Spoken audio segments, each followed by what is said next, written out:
The 2016 racing season is but a distant memory, but we have now had time to reflect on what was an incredible 2016 in the World Tour. Matt Hayman's incredible win at Paris-Roubaix, Steven Kruijswijk coming incredibly close and agonisingly close to a win at the Giro d'Italia, and Peter Sagan performing amazingly well all the way through the year as world champion. Indeed, but while we appreciate that the riders themselves are super important, what we really want to know about now are the bikes that took them there. Like, Matt Hayman didn't just win Paris-Roubaix, he won it on an aero bike. Yeah, so we have crunched through an awful lot of data, and we can now bring you the definitive list of the top 10 most successful race bikes of 2016.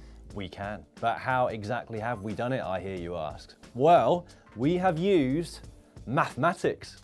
And we're rubbish at maths, so we've enlisted the help of a maths genius named David Thomas. And together, we have come up with the World Tour of bikes. So all the World Tour races and their respective stages have been put into a spreadsheet and points have been allocated. We suspect, though, that many of you, like us, don't necessarily agree with the allocation of points in the UCI's World Tour. So you'll be pleased to hear we've rewritten it. That's right. For example, races like Paris-Roubaix and the Tour of Flanders, prestigious one-days, now get more GCN points than they would UCI points. So the Tour de France overall is 100 GCN points. Paris-Roubaix is now 80 GCN points. But stage victories in the Tour de France get proportionally more points. So you now only have to win 5 stages, in order to get the equivalent points as the Tour de France overall itself. Impressive. And we haven't even finished just there. We've also got some more incredibly complicated calculations, which mean that if you are a bike manufacturer who only sponsors one World Tour team, you'll be allocated proportionally more points than a manufacturer who sponsors 3 teams. Because of course, if you sponsor 3 World Tour teams, World Tour wins are going to come that little bit easier. It's only a small adjustment. The maximal differential in points is just 5 per race, but it is important nonetheless. Right then, Dan, I think it's time.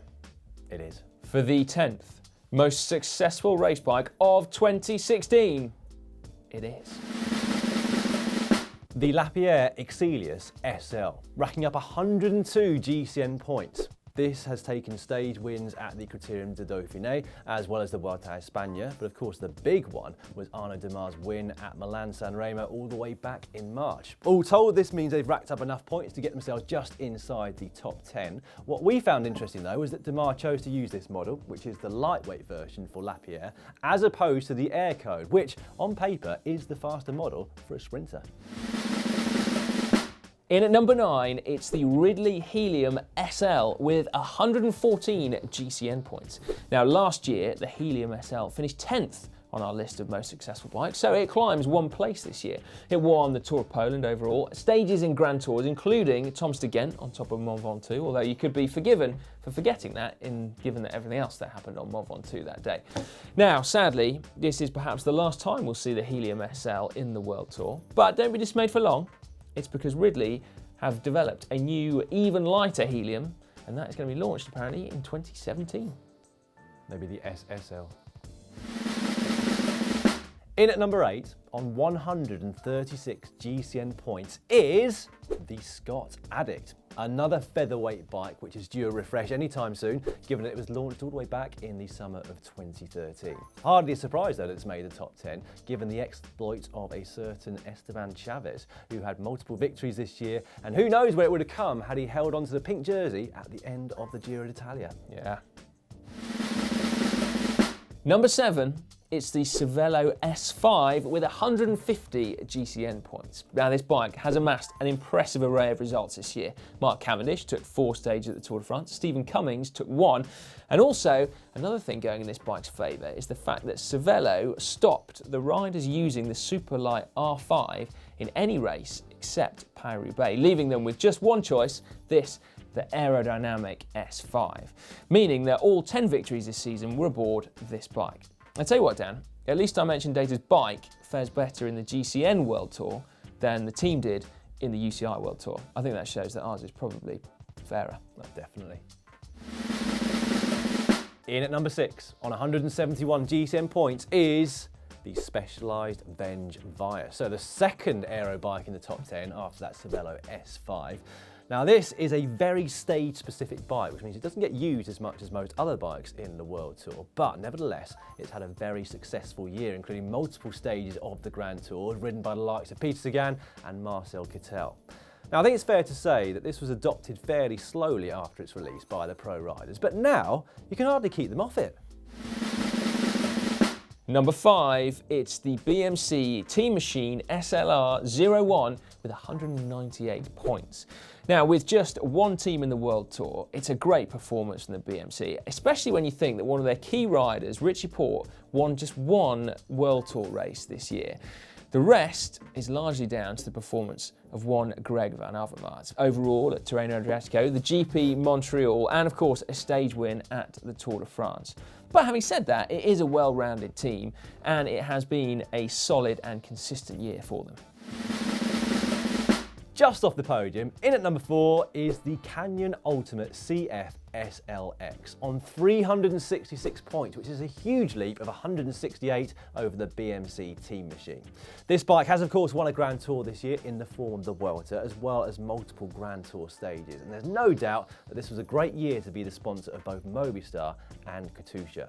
And interestingly, if we delve a little deeper into the results, what we find is that this has won more mountain stages this year than any other bike. That's right, if you take just the toughest stages of 2016, you will find that the Canyon Ultimate CF SLX is the climbing bike of the year. That is a great stat, that, isn't it? Thanks, mate. Doesn't explain your performance, but it's a great stat. In at number 3 and climbing 4 places from last year's list, in part a result of netting one of the biggest prizes in pro cycling, Paris-Roubaix, it is of course the Scott Foil. Now it's also vying for the prize of the most versatile bike as a result of Matt Hayman crushing it on the cobbles. But it has also performed under the likes of Caleb Ewan and Oliver Nason from Orica and Yam Cycling respectively, to incidentally, Dan, make this the most successful bike in one-day races. Oh, great fact. Yeah, mate, right back at you with the facts. In the runner-up slot, position number 2 and climbing 1 place from 2015 is the Pinarello Dogma F8. How much of a surprise is this? Not that much really. When you look into the results, you will find that it was actually the best stage race bike of 2016, albeit by only 1 point. Good fact though. And that wasn't just down to Chris Froome either. Don't forget that Geraint Thomas won Paris-Nice overall this year. And it's been very good in one-day races too. Wout Poels and Michał Kwiatkowski both took very big wins. So like the foil before it, this is one very versatile aero bike. In at number 1, the most successful race bike in 2016 is the Specialized Tarmac. That's right, for the second year running, the lightweight bike from the Big S dominates our list with a frankly staggering 661 GCN points. That's 6 times more points than our 10th most successful bike. Now, it's perhaps not too much of a surprise given the likes of Peter Sagan, Alberto Contador and Vincenzo Nibali all use this bike, and collectively their palmares is frankly staggering. Now, while it's not aerodynamic, nor indeed is it the lightest bike, although with World Tour level components you can get it close to, if not below, the World Tour weight limit, it does beg the question, Dan, maybe aerodynamics and lightweight aren't the only things that win bike races. Oh my word, what a question. Yeah. Right, well we won't ponder on that for too long because we've got another burning question that we need to tackle.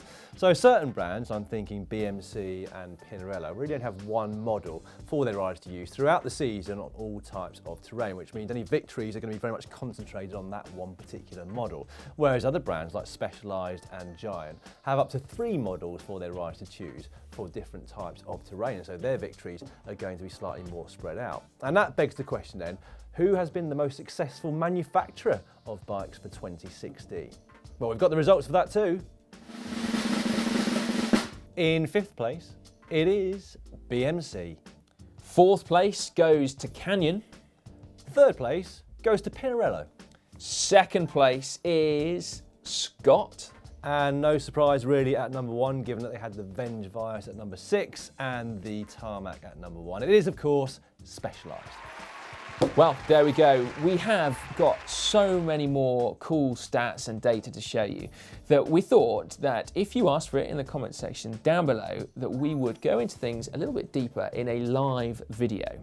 And perhaps we may even get an appearance from our resident maths genius himself. Well, I do use that term genius loosely. It might be that he just seems clever, given that he has to work with a load of ex-pro cyclists, but you know. I think we'll have to rope him in to explain it, if I'm perfectly honest. Yeah, complex algorithm might not cut the mustard for some of you guys.